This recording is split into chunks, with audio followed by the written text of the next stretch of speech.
Muito bem, irmãos. Eu vou pedir que fechem os olhos, vamos fazer mais uma oração. Amém?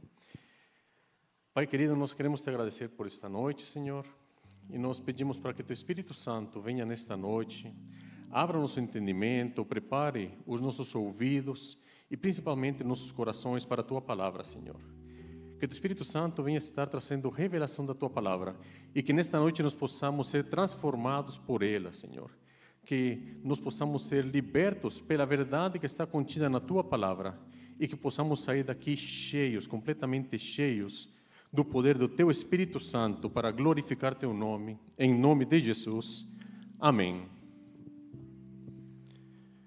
Muito bem. Quantos de vocês já estão se preparando para o final de ano? Alguns. Hoje de manhã eu estava na universidade, eu trabalho na Universidade Federal, alguém não sabe, e os alunos chegaram assim: professor, já acabou o ano. Eu tenho uma notícia para vocês, o ano não acabou ainda, tá? Faltam 5 semanas. Mas esta época de fim de ano é uma época bem interessante. Por quê? Eu vejo que esta época é uma oportunidade que nós temos para o chamado que Deus tem para todos nós. E sabem qual que é o chamado que Deus tem para todos nós? É o chamado para libertar cativos. Amém? Então eu gostaria que abrissem a Bíblia em 1 Pedro, capítulo 2, versículo 9. Eu prometo que a gente vai ler bastantes versículos. Vamos lá, a minha versão é Almeida Corrigida e Fiel.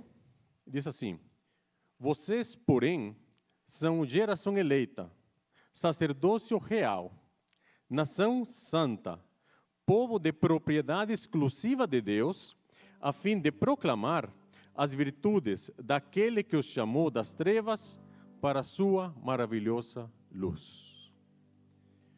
Aqui Pedro nos dá uma identidade e um propósito.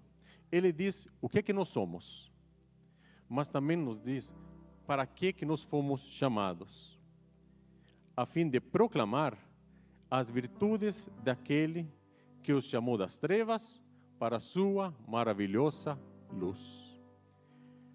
Vamos abrir também agora Isaías 61, versículo 1 e 2. O Espírito do Senhor Deus está sobre mim, porque o Senhor me ungiu para pregar boas novas aos mansos.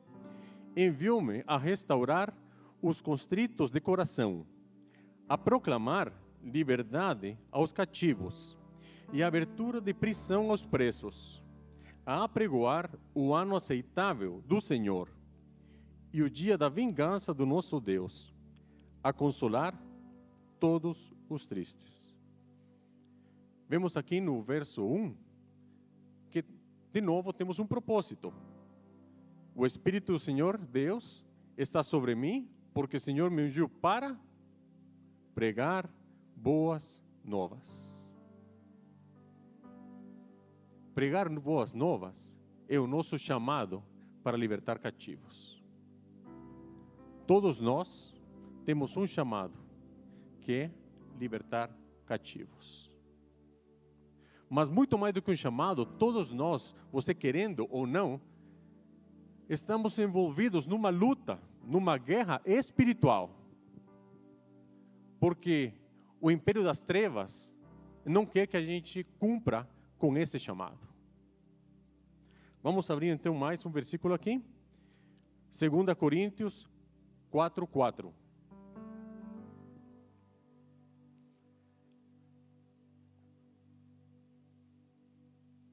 Vou ler a segunda parte aqui.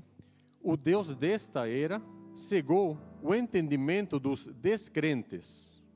O Deus desta era cegou o entendimento dos descrentes para que não vejam a luz do Evangelho da glória de Cristo, que é a imagem de Deus.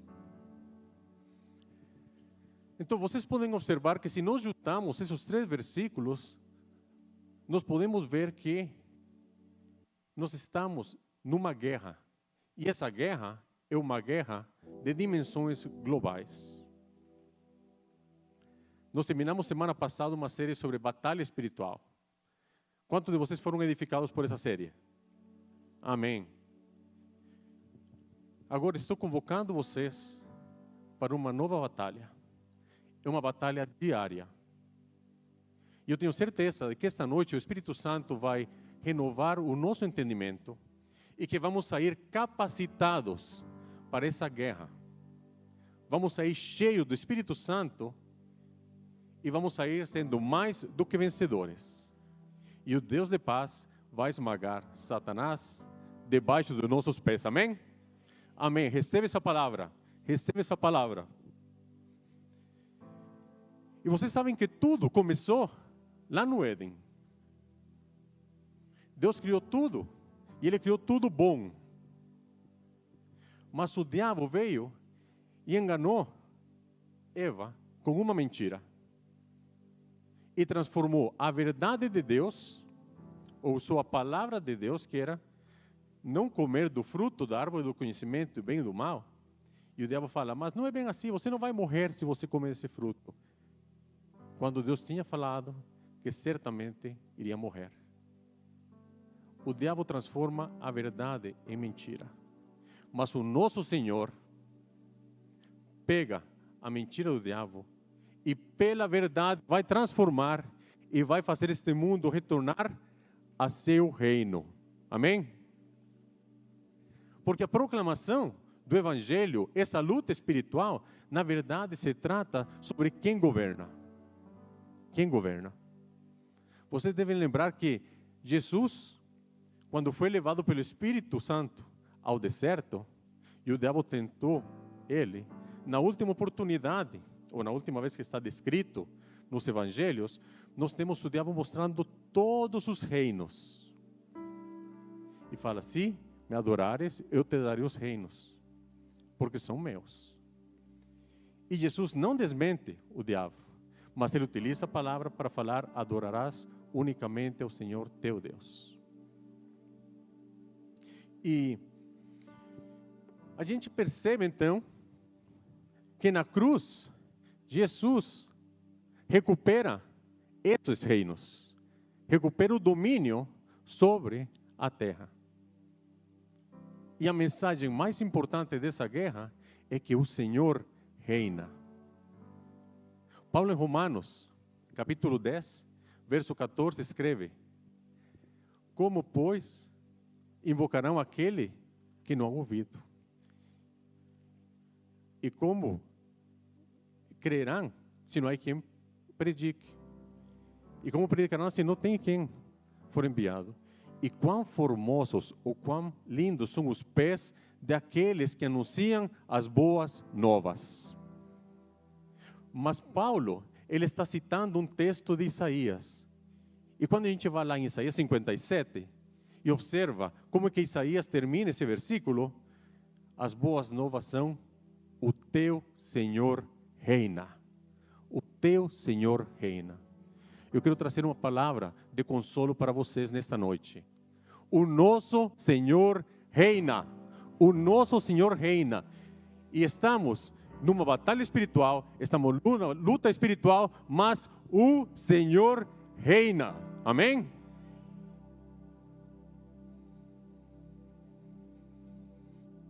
E a função, meus irmãos, da grande comissão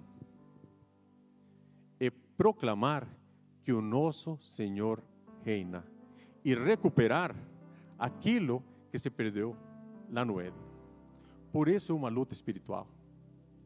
E se é uma luta espiritual, o inimigo vai utilizar todas as ferramentas que ele tem no seu poder para parar, para impedir a proclamação de que o nosso Senhor reina. E como que o inimigo utiliza estratégias? Muitas vezes vai falar para nós: não, você não entendeu o Evangelho. Não, você não é capaz. Não, você não tem como falar, não é destro na palavra. Não, você vai passar vergonha. E o inimigo tenta nos limitar, impedir. Mas eu quero declarar uma palavra sobre a sua vida. Se o inimigo está impedindo você de proclamar o Evangelho, é porque Ele sabe que você tem a capacidade em Cristo de ganhar vidas para o Senhor. Você não tem que temer. Ele que está temendo. E por isso que Ele coloca mentiras na nossa cabeça para impedir que o Evangelho avance. Não tenha medo. A vitória é do Senhor, porque o reino é do Senhor.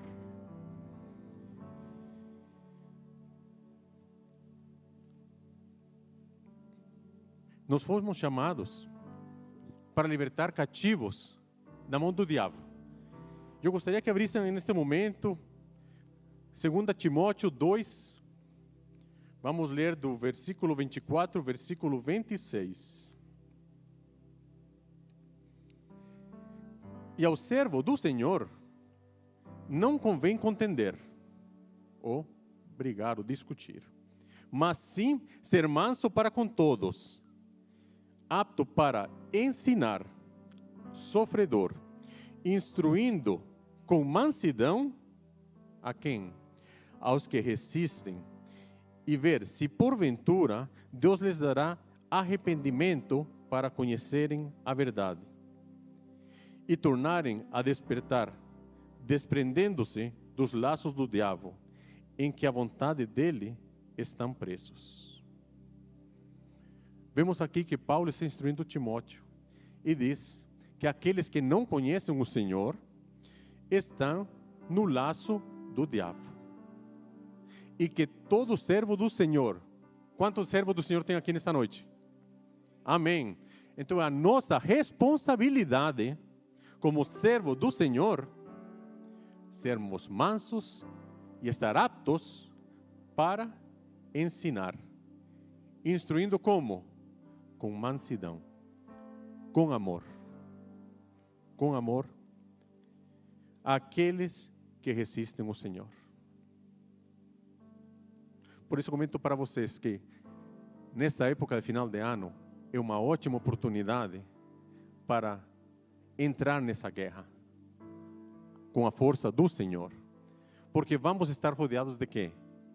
Colegas, amigos e parentes, familiares que estão no laço do diabo. Mas eu quero declarar sobre a sua vida, você vai ser instrumento do Senhor para libertar cativos. Em nome de Jesus, o Espírito Santo vai capacitar cada um de vocês para que seu nome seja glorificado através de vidas restauradas e entregues para o Senhor. E vai acontecer ainda neste ano. Sabe por quê? Porque o ano não acabou. Temos tempo suficiente ainda para ganhar vidas para o Senhor. A batalha não a terminou, mas nós sabemos como termina, com a vitória do Senhor. Amém? O diabo usurpou, roubou aquilo que era do Senhor. Mas Jesus nos ensina: conhecereis a verdade e a verdade vos libertará. É por meio da verdade que o Senhor está recuperando aquilo que foi perdido lá no Éden. E é por isso que Paulo, quando escreve os Romanos, diz: porque não me envergonho do Evangelho de Cristo, pois é o poder de Deus para a salvação de todo aquele que crê. É poder. Poder. Poder do alto. Paulo, ele entendeu como ninguém a necessidade de entrar nessa luta, a necessidade de recuperar o território perdido. E ele trabalhou como poucos para levar o Evangelho aos gentios. E nós temos que estar inspirados por Paulo. Porque se o Evangelho é a mensagem libertadora da raça humana, nós precisamos pregar esse Evangelho. Mas também, se o Evangelho é uma mensagem libertadora, não podemos nos enganar e acreditar que o inimigo não vai agir contra nós, ou impedir que aqueles que nós queremos pregar o Evangelho o escutem.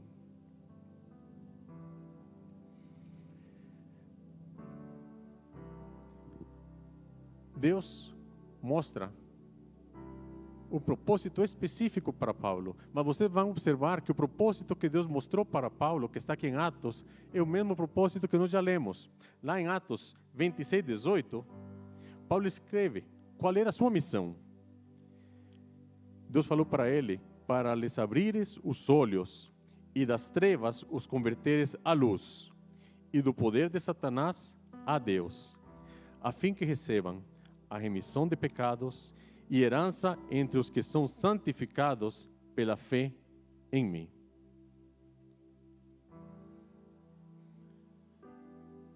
Meus irmãos, muitas pessoas veem a grande comissão, Mateus 28, como uma forma de evangelismo global. E sim, tem de fato uma forma de evangelismo global, mas é uma luta espiritual. Nós não podemos pensar que vamos chegar despreparados para ganhar vidas para o Senhor, porque é guerra, é guerra. Sabemos que o mundo jaz no maligno, o mundo jaz no maligno, e por isso precisamos estar preparados. E Jesus se alegra quando a gente está preparado e quando a gente faz o que Ele está pedindo. Eu gostaria de lembrar de uma passagem que está em Lucas 10. Vamos ler do 17 ao 20. Mas em Lucas 10, Jesus chama os discípulos e envia eles de 2 em 2 para pregar o Evangelho. E qual era o Evangelho? Que o reino dos céus tinha chego. O Senhor reina. E quando os discípulos voltam, eles vêm com um relatório e chegam onde Jesus diz assim: e voltaram os 70 com alegria, felizes, dizendo: Senhor, pelo teu nome, até os demônios se nos sujeitam. E disse-lhes ele: eu via Satanás como raio cair do céu. Às vezes, algumas pessoas usam este versículo 18 para falar sobre a queda de Satanás. Não, meus irmãos, não tem nada a ver. Aqui Jesus está falando para os discípulos: enquanto vocês pregavam o Evangelho, enquanto vocês curavam doentes, enquanto os demônios eram expulsos, eu via Satanás caindo. O império das trevas estava caindo. Enquanto nós proclamamos o Evangelho, o império das trevas cai. Cai. Cai para não se levantar mais. Eis que vos dou poder para pisar serpentes e escorpiões, e toda a força do inimigo. Poder para pisar serpentes, escorpiões e toda a força do inimigo. E nada vos fará dano algum. Mas, embora vocês estão alegres, embora vocês, meus discípulos, estão felizes, não se alegrem, porque se vos sujeitam os espíritos, alegrai-vos antes por estarem os vossos nomes escritos nos céus. Quantos daqui têm um nome escrito no céu? Amém. É motivo suficiente para estar alegre e para entrar nessa luta com alegria, confiando que a batalha foi ganha. Nós vemos que será ganha, mas ele já foi ganha na cruz. Jesus já sabia o que estava acontecendo, estava vendo o resultado. O império das trevas estava caindo. E essa mesma missão que ele deu àqueles discípulos, aqueles 70 para irem de 2 em 2, continua em Atos. Atos 8, vamos ler do verso 4 ao 7. Nós vemos que temos a igreja recém-formada, discípulos indo pegar o Evangelho, e diz assim: mas os que andavam dispersos iam por toda parte anunciando a palavra. E descendo Felipe à cidade de Samaria, lhes pregava a Cristo. E as multidões unanimemente prestavam atenção ao que Felipe dizia, porque ouviam e viam os sinais que ele fazia. Pois os espíritos imundos saíam de muitos os que tinham, clamando em alta voz, e muitos paralíticos e coxos eram curados. Eram curados quando? Quando os discípulos, neste caso aqui, Felipe, pregavam o Evangelho. Meus irmãos, a Alameda é chamada, está sendo chamada para ser a igreja do avivamento, amém? Nós iremos proclamar o Evangelho. Nós vamos ganhar esta cidade para o Senhor. Vamos ganhar este estado para o Senhor. Vamos ganhar esta nação para o Senhor. Amém? E os demônios vão sair, não vão voltar. Eles vão se render. As pessoas que estão cativas serão libertas. Aqueles que precisam de cura serão curados no poder da palavra do Senhor. E o nome do Senhor será glorificado no nosso meio, porque nós estamos anunciando as boas novas. Amém? Quem está comigo aí? Amém. Muito bem. Os demônios foram expulsos naturalmente, como consequência da pregação da palavra. Assim como aconteceu com os 70, começou a acontecer com a igreja de Atos e acontecerá conosco. Mas, meus irmãos, Satanás vai tentar se opor e vai colocar resistência. Satanás vai sempre estar tentando interferir naquilo que Deus está fazendo. Vamos abrir Mateus 13 e vamos ler do 36 ao 43. É a parábola do trigo e do joio. Então, tendo despedido a multidão, foi Jesus para casa. E chegaram ao pé dele os seus discípulos, dizendo: explica-nos a parábola do joio do campo. E ele, respondendo, disse-lhes: o que semeia a boa semente é o Filho do Homem. O campo é o mundo, e a boa semente são os filhos do reino. E o joio são os filhos do maligno. O inimigo que o semeou é o diabo. E a ceifa é o fim do mundo. E os ceifeiros são os anjos. Assim como o joio é colhido e queimado no fogo, assim será na consumação deste mundo. Mandará o Filho do Homem os seus anjos, e eles colherão do seu reino tudo o que causa escândalo, e os que cometem iniquidade. E lançá-lo-á na fornalha de fogo. Ali haverá pranto e ranger de dentes. Então, os justos resplandecerão como o sol no reino do seu Pai. Quem tem ouvidos para ouvir, que ouça. O que chama a atenção aqui nesta parábola? Nós temos boa semente, nós temos trigo, que são os filhos do reino, temos joio, que são os filhos do maligno.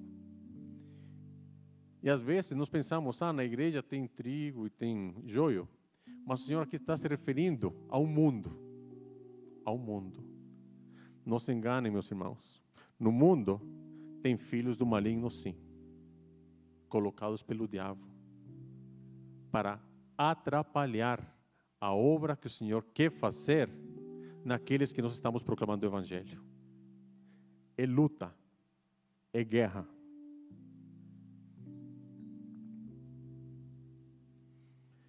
Mas, observem como Jesus fala aqui. Mandará o Filho do Homem seus anjos, e eles colherão do seu reino. Porque o reino é do Senhor. O mundo é hoje do Senhor. Lembram? As boas novas. O Senhor reina. O Senhor reina.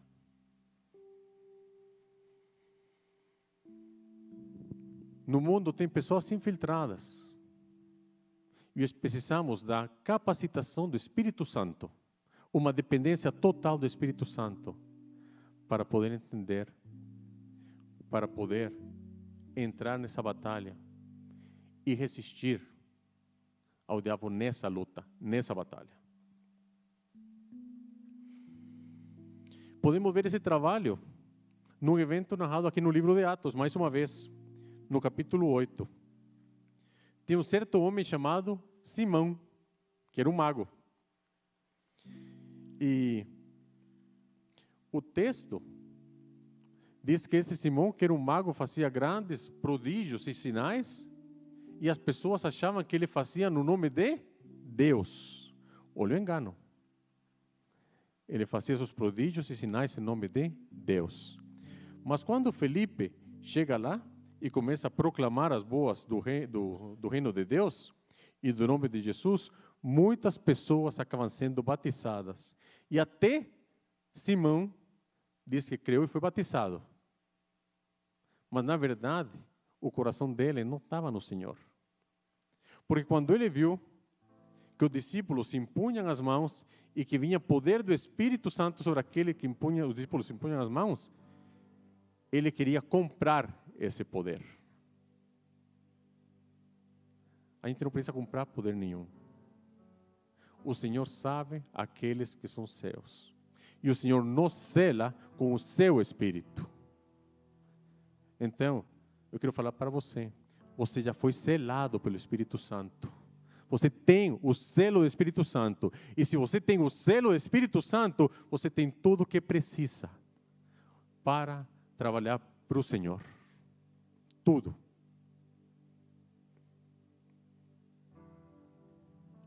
E curiosamente, quando a gente pega os livros históricos, que vão falar sobre esse Simão Mago, por exemplo, o livro de Josefo, que é um judeu do primeiro século, ele fala das heresias que Simão o Mago começou a fazer. Ele foi se inclinando hacia o gnosticismo. E Eusébio, um escritor de história da igreja do século IV, faz a mesma coisa. Ele relata como Simão foi tentando colocar heresias dentro da igreja. Então, cuidado, que ninguém vos engane. Nós estamos numa luta, que não é contra carne nem sangue, mas estamos numa luta. Isso implica que Satanás está trabalhando ativamente para escurecer o entendimento daquelas pessoas que nós queremos ganhar. E por isso, o Senhor nos dá estratégias de luta para nós entrarmos nessa batalha e sairmos com Ele vitoriosos.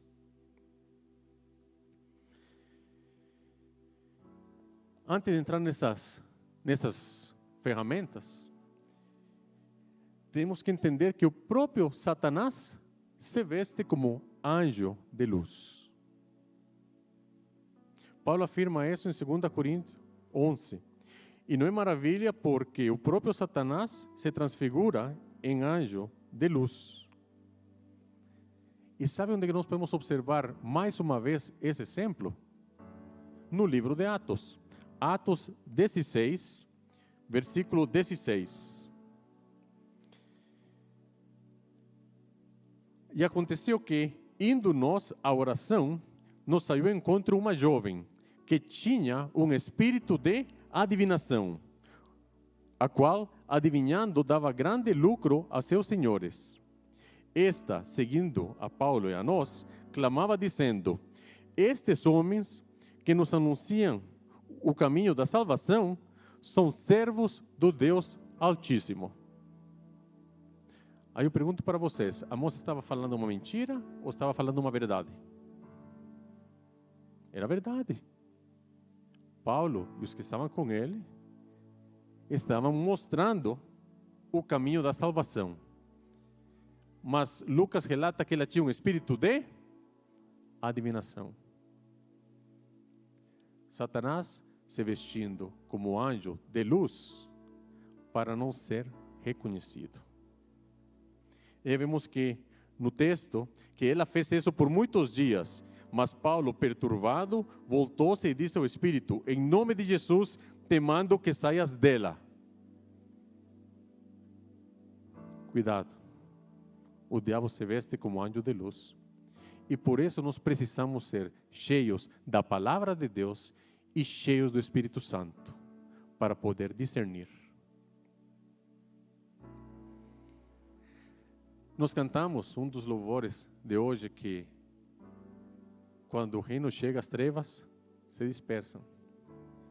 A proclamação do Evangelho dispersa as trevas. Quando o Evangelho é proclamado, as trevas saem. E isso que nós vemos ao longo de todo o livro de Atos. Conforme a palavra de Deus vai sendo proclamada, ela avança, as trevas são dissipadas. Embora exista uma grande oposição por parte do inimigo.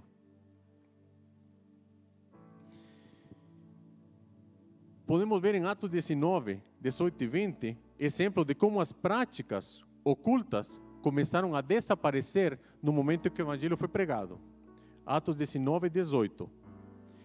E muitos dos que tinham crido vinham confessando e publicando seus feitos. Arrependimento e confissão de pecados. Também, muitos dos que seguiam artes mágicas trouxeram os seus livros e os queimaram na presença de todos. E feita a conta de seu preço, acharam que montava a 50.000 peças de prata. Assim, a palavra do Senhor, duas coisas, crescia poderosamente e prevalecia. O que é prevalecer? Levar vantagem ou predominar. Ela só pode prevalecer se tiver outra coisa contrária a ela. A palavra do Senhor prevalecia. Contra quê? Contra as mentiras do diabo. Porque na luta espiritual, a palavra do Senhor prevalece sempre. Sempre. Aqui Lucas nos dá a entender que o que eles viam era simplesmente o triunfo da fé que eles tinham no Senhor Jesus e o triunfo do reino da luz sobre o império das trevas. E assim, conforme o Evangelho alcançava pessoas de todas as classes sociais, as pessoas que o escutavam viram uma grande luz. Como Mateus relata lá, Mateus 4, 16. O povo que estava nas trevas viu uma grande luz. Essa é a luz que cada um de nós vai levar para os nossos colegas, os nossos amigos e os nossos familiares que não conhecem o Senhor Jesus. Amém? Amém. E eles virão conosco aqui a testemunhar. E nós vamos nos alegrar com eles. E vamos cantar louvores ao Senhor. E vamos cantar palavras de vitória ao nosso Senhor. Amém? Mas o triunfo está na dependência do Espírito Santo. E nós vamos sair esta noite cheios do Espírito Santo, capacitados para essa batalha. Atos 9:31. Lucas escreve: assim, pois, as igrejas em toda a Judeia e Galileia e Samaria tinham paz e eram edificadas e se multiplicavam, andando no temor do Senhor e na consolação do Espírito Santo. Às vezes a palavra consolação traz uma conotação de passar a mão em cima da cabeça, tipo está consolando alguém. Mas não é esse sentido aqui. Aqui consolação é na exortação, no estímulo ou na força do Espírito Santo. Sendo assim, nunca podemos separar a grande comissão de uma luta espiritual e também não podemos separar a grande comissão como uma expansão da palavra para recuperar o terreno que foi perdido lá no jardim. Assim, na guerra espiritual que existe entre o reino da luz e o império das trevas, há uma combinação entre proclamar a palavra de Deus, o poder da palavra de Deus e o poder do Espírito Santo que está em nós. Vou repetir. Temos uma combinação, ou uma sinergia, para usar as palavras do pastor, viu? Entre a proclamação da palavra de Deus, o poder da palavra de Deus e o poder do Espírito Santo que está em nós.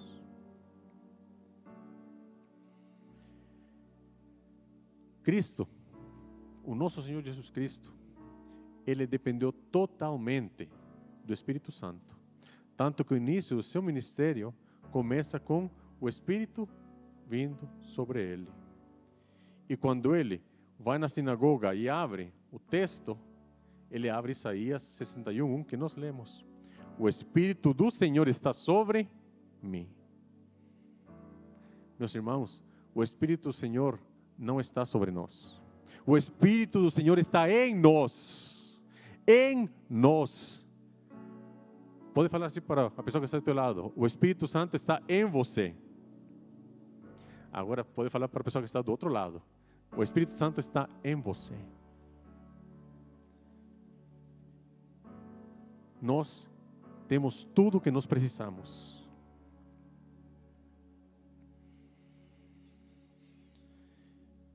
Da mesma forma, Jesus, quando comissiona seus discípulos, lá em Atos 1:8, ele anuncia que vai descer o Espírito e vai dar para eles que?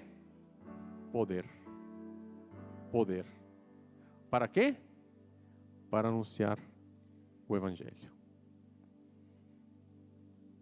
Todos nós temos o poder para anunciar o Evangelho. E obviamente a presença do Espírito Santo é necessária para sair e evangelizar. Por quê? Porque estamos no meio de uma guerra. E se nós formos para uma guerra, sem estar na presença do Senhor, e aqui quero falar a presença do Senhor, não como sendo o Senhor na sua omnipresença, assim o Senhor está em todo lugar, mas quando a Bíblia fala de estarmos na presença do Senhor, significa estarmos no centro da sua vontade, de estarmos na dependência do Senhor. Quando estamos na dependência do Senhor, podemos ir sim, nessa guerra, tranquilos, que a vitória é certa, é garantida.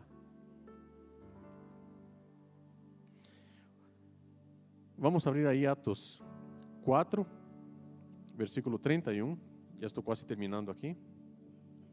Vemos os discípulos reunidos e diz: e tendo orado, moveu-se o lugar em que estavam reunidos e foram cheios do Espírito Santo e anunciavam com ousadia a palavra de Deus.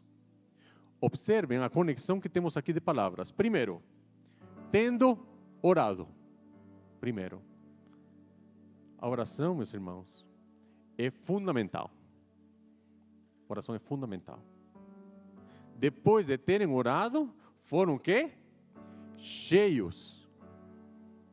O Espírito Santo já estava neles, mas eles foram cheios do Espírito. Para quê? Anunciar. Anunciar. Nesta noite nós vamos orar.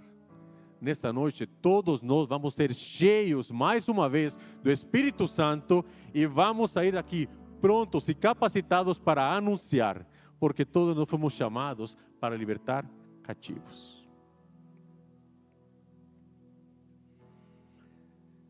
Alameda, mais uma vez, tem se disposto a ser a igreja do avivamento. Por isso precisamos ser pessoas que oram. Precisamos orar e muito, igreja. Temos que assumir o compromisso de estarmos orando.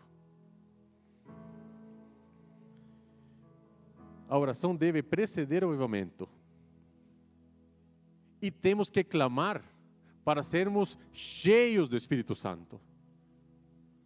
Para que o Senhor, lá no íntimo, mas aqui também nas nossas reuniões, venha e nos encha e nos dê mais e mais e mais dele. Nós precisamos ter uma sede e uma fome do Espírito, como ninguém, meus irmãos. E clamar ao Senhor, clamar. Jesus ensinou isso. Jesus falou, está registrado em Lucas 11:13. Se você, sendo mau, sabe dar boas dádivas a seus filhos, quanto mais o Pai Celestial dará ao Espírito Santo quem pedir. Se nós clamamos para que o Pai nos encha com mais e mais e mais do seu Espírito, Ele fará. Porque essa é a vontade de Deus. Porque o Espírito nos transforma à imagem de Cristo. E o Espírito nos capacita a fazer a obra do Pai. Precisamos disso, igreja. E como pedimos? Na oração. E se somos cristãos, significa que devemos pedir novamente o Espírito? Não. Mas vamos pedir ser cheios mais uma vez do Espírito. E amanhã, sermos cheios mais uma vez do Espírito. E depois de amanhã, sermos cheios mais uma vez do Espírito. Enchei-vos do Espírito, escreve Paulo.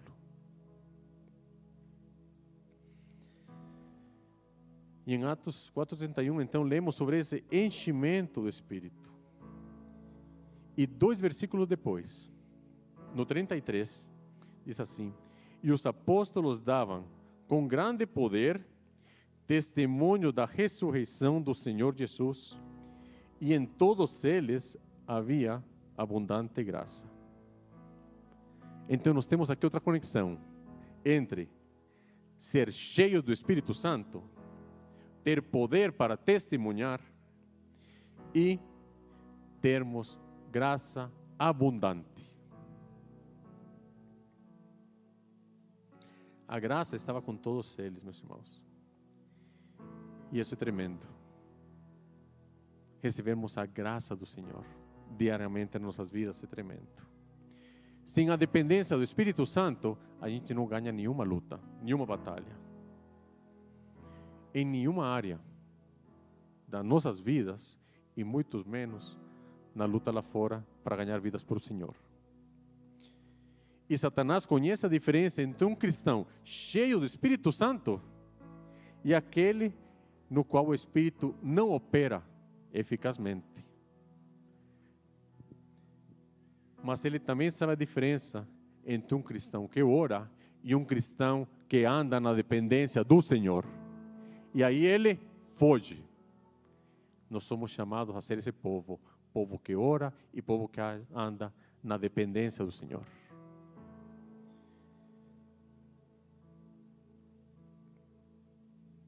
O Espírito Santo, o Espírito do Senhor, está nesta noite sobre cada um de vocês. Amém? Está sobre cada um de nós para libertar cativos. E eu quero fazer um chamado.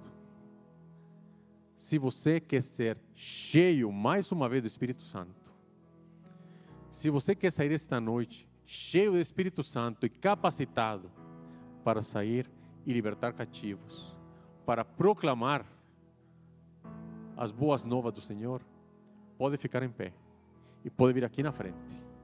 E nós vamos orar. Você foi liberto para libertar. Para libertar. Então pode sair do seu lugar, vamos vir aqui, vamos ficar aqui na frente, vamos orar. E lembre que a pregação do Evangelho é uma guerra espiritual, porque representa a dissipação das trevas através da palavra do Senhor. O Senhor vai capacitar cada um de nós nesta noite. Podem ficar todos aqui na frente.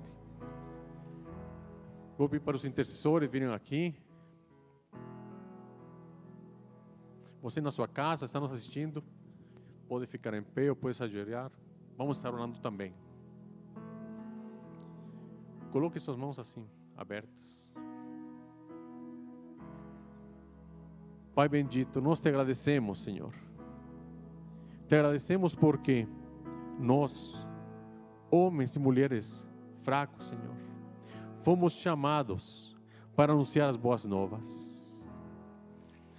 O Senhor nos escolheu, e o Senhor nos capacita, e o Senhor nos enche com o seu Espírito para dar-nos poder para anunciar as boas novas, Senhor. Nesta noite nós clamamos mais uma vez a Ti, Senhor. Venha nos encher, Senhor. Vem nos encher, Senhor. Vem nos encher, nos capacite, Senhor. Nós queremos mais de Ti, mais de Ti, mais de Ti. Pode começar a falar, peça para o Senhor, peça para Deus derramar mais dEle sobre a sua vida, mais dEle. Vamos ser cheios do Espírito Santo nesta noite. Quantos acreditam que há poder no nome do Senhor Jesus? Amém? Então, uma salva de palmas para o Senhor.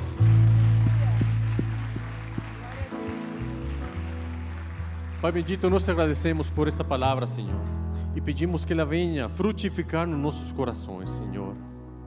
Eu te peço, Pai, em nome de Jesus, que o Senhor seja com cada uma dessas pessoas aqui que querem ser cheios do Senhor, cheios do Espírito Santo. Que o Senhor nos capacite diariamente e que eles sejam embaixadores do Senhor, ganhando vidas para o Senhor, e que teu nome seja glorificado ao utilizá-los como teu instrumento do Senhor nas tuas mãos, Senhor. Em nome de Jesus, amém, amém. Meus irmãos, vão em paz, que o Senhor os abençoe e vamos ganhar esta cidade para o Senhor. Amém? Amém.